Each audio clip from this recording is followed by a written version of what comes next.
আমার বাগানে চলে আসছে দাদির সাথে। দাদিকে ভিডিও করা নিষেধ, তাই ঠাল্লু নাতিকে ভিডিও করলাম।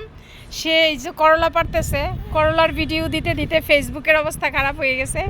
আমি শুধু করলাই ভিডিও করি, কি করব, এত ফ্রেশ ফ্রেশ সুন্দর করলা দেখলেই তো ভাল লাগে। এই যে ওইদিকে ওই যে আকাশের সাথে আছে, হ্যাঁ, এত সুন্দর করলা হয়েছে মাশাল্লাহ। আজকে অনেক সবজি নিয়ে যাব, বেগুন নিব, কিন্তু খালা ওইদিকে কাঁচামরিচ পাড়তেছে। কিছু শাক নিয়ে যাব, অনেক শাক হয়েছে। এই তো এখানেও দেখতেছি বড় হয়ে গেছে, ওই যে ওইদিকেও দেখেন ঝুলে আছে মাশাল্লাহ।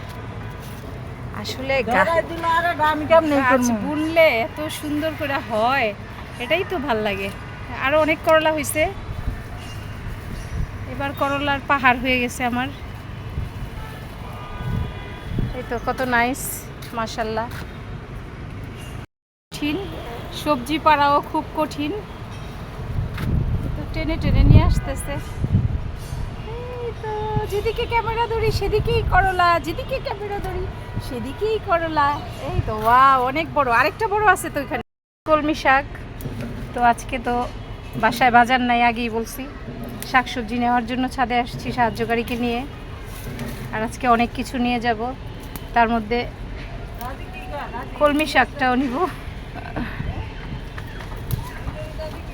ছাদের কলমি শাকটা খেতে এত ভালো লাগে, এত অর্গানিক আর কচি, খুব টেস্ট হয়। বেশি করে রসুন পেঁয়াজ দিয়ে ভাজি করলে ভালো লাগে, সাথে চিংড়ি মাছ দিলেও ভালো লাগে, বাট আমি আর অ্যালার্জি অ্যাড করি না, ফ্রেশ ভাজিটাই খাই। সবসময় জিভকে প্রাধান্য দেই না, মাঝে মধ্যে স্বাস্থ্যের কথাও ভাবি, এটা আমার বরাবরেরই স্বভাব। স্বাস্থ্যের কথা ভেবেই খাই। এই তো ফ্রেশ কলমি শাক মাশাল্লাহ। তো করলার বাহার আর সাথে কলমি শাক আর বেগুন নিয়ে নিব। বেগুন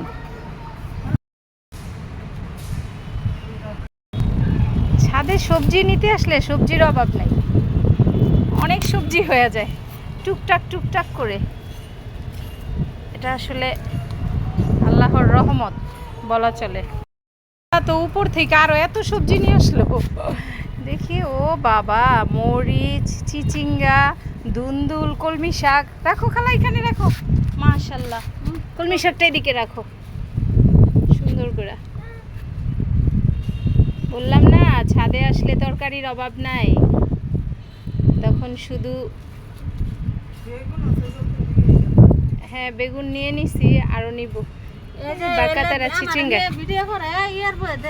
কে খালা আন্নে করে কে?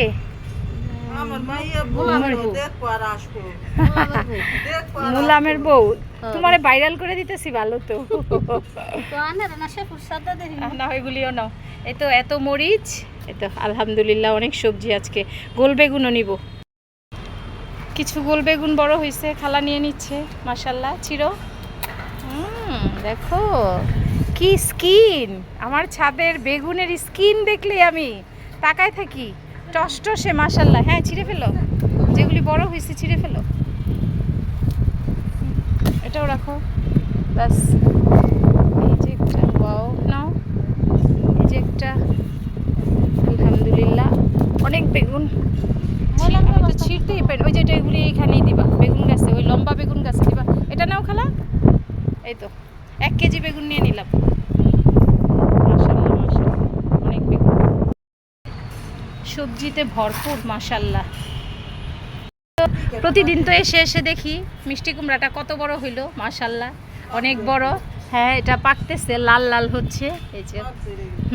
আর এদিকে আরেকটা ছোট মিষ্টি কুমড়া ছিল, এটাকে পলি দিয়ে রাখা হয়েছে, এটাও টিকে গেছে আলহামদুলিল্লাহ। আর ওইদিকে একটা ছোট চাল কুমড়া পলি করা আছে, এখানে একটা পলি দিয়ে আটকানো হয়েছিল বাট মরে গেছে, টিকে নেই।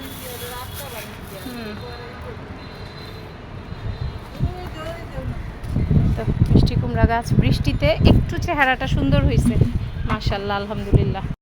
গাছ তো পুরো জায়গা দখল করে বসে আছে সেই কবে থেকেই। এর ফাঁকেই চাল কুমড়া গাছ, এদিকে এসে একটা চাল কুমড়া টিকে গেছে আলহামদুলিল্লাহ। এই তো পলি দিয়ে ঢেকে রাখছি। বৃষ্টি ঢুকে গেলে আবার নষ্ট হয়ে যায়। তো অনেক সুন্দর, গাছের চাল কুমড়া খেতে এত মজা, মিষ্টি মিষ্টি লাগে, খুব ভালো। মানি রাহিম, দেখেন কত সুন্দর সুন্দর লেবু হয়েছে, বাট বৃষ্টিতে আগাছা ভরে গেছে, তাই আগে ওদেরকে একটু স্বস্তি দেই। আগাছা মানেই তো গাছের জন্য জম, গাছের পুষ্টি নষ্ট হয়, এটা আমরা সবাই জানি। গাছপ্রেমিকরা এটা আরও ভালোভাবে জানি, কারণ আমি যত ওদের সেবা করব ওরা সুন্দর সুন্দর ফল দিবে আমাকে, এটাই স্বাভাবিক। এই তো দারুণ লেবু হয়েছে মাশাল্লাহ, ছোট্ট গাছে অনেক লেবু, এই তো অনেক চমৎকার লেবু, খুব ভালো লাগতেছে গাছটা দেখে, তাই আমি একটু ক্লিন করে দিলাম। আলহামদুলিল্লাহ, লেবুও নিয়ে নিলাম মাশাল্লাহ, আজকে অনেক কিছু নিয়ে নিছি মাশাল্লাহ মাশাল্লাহ আলহামদুলিল্লাহ। খালা ছাদ বাগানের সবজি গুছাইতেছে সুন্দর করে, মরিচ, করলা, শাক। খালা আমাকে সহযোগিতা করে, তো খালার খুব ভাল লাগে। আমার মতোই এখন ধীরে ধীরে খালাকে আমি গাছপ্রেমিক বানাচ্ছি।